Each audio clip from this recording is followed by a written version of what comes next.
All right, you guys. We've got our little puppy here.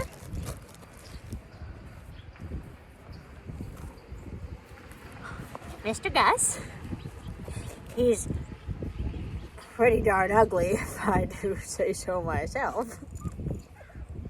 Can't even say it with a straight face. Look at him. He's ridiculous. Anyway, I have his food, and that's why he's freaking out right now, which is great. We love hungry dogs. Makes them easier to train. Anyway, we are going, he just came in. He's here for a 2-week board and train. He's stealing treats out of my bag, which is totally fine with me. Anyway, good boy. You like that? Oh, yes, he does. So, we just got him in. He's here for crate training, beginning obedience, all the fun puppy work. He's been having trouble in his crate, so Mom and Dad have given in to his screaming, which I don't blame him. You got to do what you got to do and stay sane, especially when you have to go to work in the morning. But they've been sleeping in bed with him, so they knew that that wasn't good and they wanted to stop it immediately. So I told her, give him to me. This is what I do. I'm used to not getting the sleep that I need for the puppies. Anyway, so I'm gonna stand up because this is ridiculous, or just hold him or something. Teach him to be still right here, even if there's food. It's our first distraction. So anyway, this is Gus, and he's gonna be here with us for 2 weeks, and we are going to do socialization with other dogs, with other puppies, get him used to the environments around the farm with the chickens and the pigs and the goats and the horses. What else are we doing? We're gonna do some leash walking. We're gonna start his down. We're just gonna start the process of raising a good dog. Said way too many times because I'm just trying to think of what I'm saying. Anyway, we're gonna show you what the first day of working the puppy for his food looks like. We had a little bit of socialization earlier, or took him for a nice little walk, and we are going to work him for his kibble, just his regular daily kibble. We'll see how much he actually wants to do. His mom says he knows sit, and I've seen a little bit of that, so we're gonna keep building on that, but we're gonna make him we're gonna get him hungry, so working him for his food every single time, creating excitement around it, but looking for that engaged relaxed excitement, or that relaxed engagement I should say, and rather than like franticness. But sometimes we need to build their food drive, and that's what we got right now. So we're gonna see how he is for taking his little kibs. Look at his little toes. He's so cute, you guys. He's a Berner Doodle. So 1/4 Bernese Mountain Dog and 3/4 Poodle. So he's gonna be quite cute. Anyway, this is Gus, and we're gonna work him for his daily kibble. All right, mister, let's see what you got. Yeah, he's a good boy. I don't even know if he knows how to eat out of hands very well. Some dogs need to be taught how to take a treat or kibble out of your hands. They've only eaten out of a bowl or whatever. He's gotten some treats from the hand, definitely. He's throwing grass and he thinks it's a treat. Anyway, we're gonna get moving.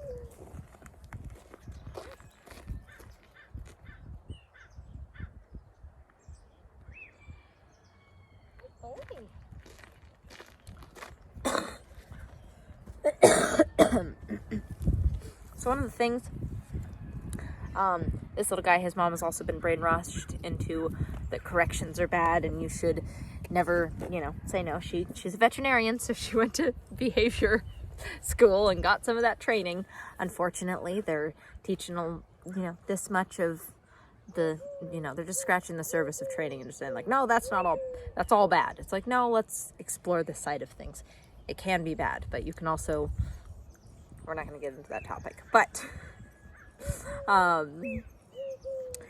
one of the things that she wanted to do was teach him not to jump.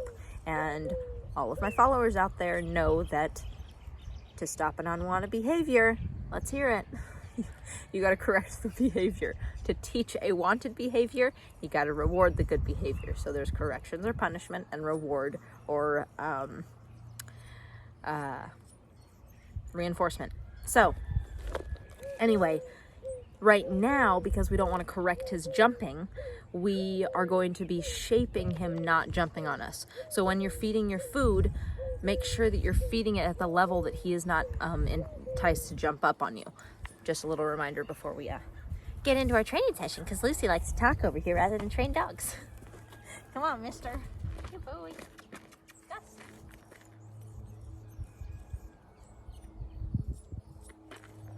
Gus. Right now, we're just doing a little bit of name recognition and having him follow a lure and follow me around a little bit. So just kind of messing with him, getting him to come when he's called. Gus. Good boy.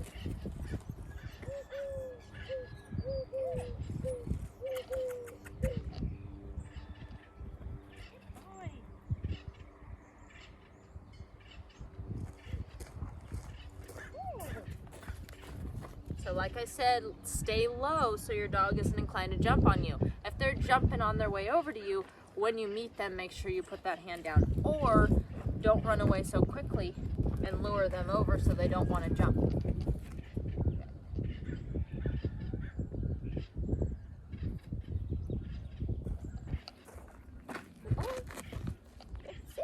Yes. Right now we're using the word yes is our marker for you've done the right thing. You are now free to take the food. Our good marker would be he's doing the good job, keep doing it.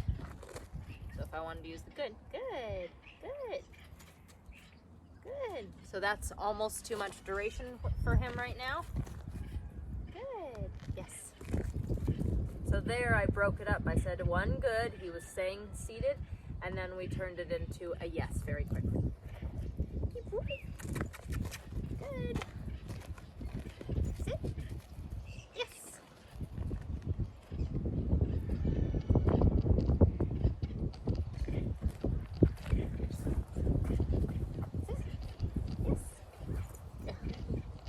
For me, I don't mind that jumping as much. Obviously, we don't want to shape that just because it's not something that mom wants because it's dangerous.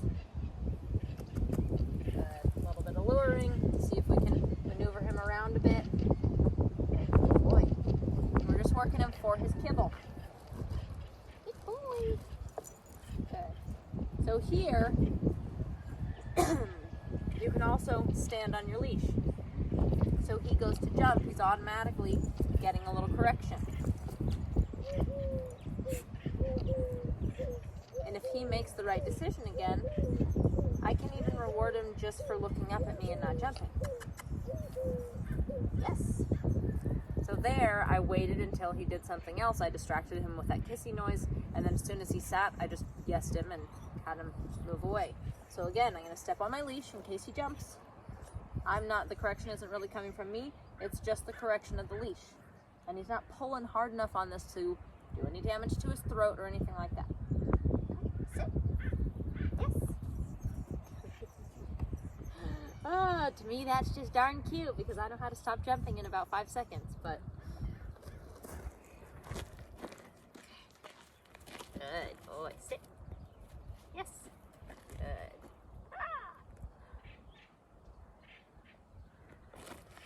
His puppy's pretty darn tootin' cute. Darn tootin'. Gus, sit. Good. So there I released the pressure when he went back into the sit. I am stepping on his leash, and I saw that the leash was going to get too tight and keep him from going into that sit, so I quickly lifted my foot up to allow that pressure to come off. The pressure wasn't applied yet. He was going to apply it when going into that sit. He was putting pressure back.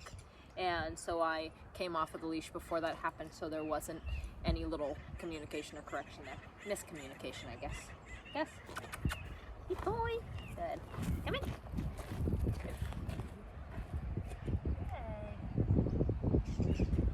Good. Yes, come. Good. Gus?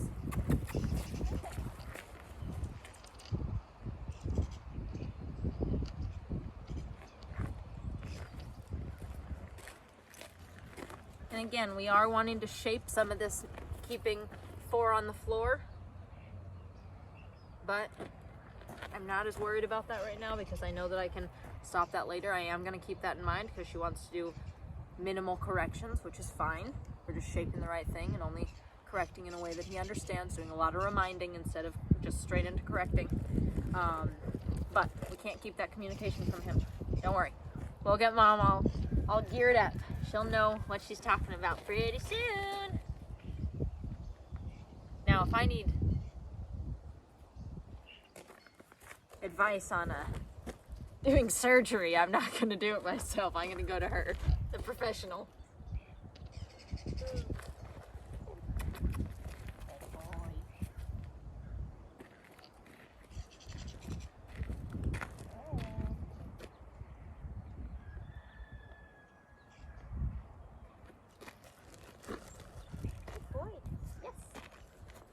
So I stayed low on that sit.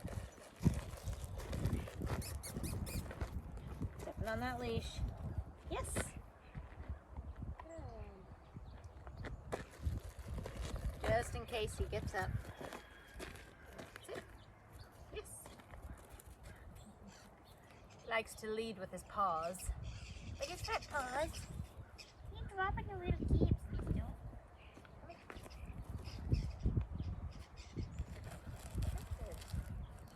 Alright, we're going to see if we can lure him into a down. We might have to do that next time.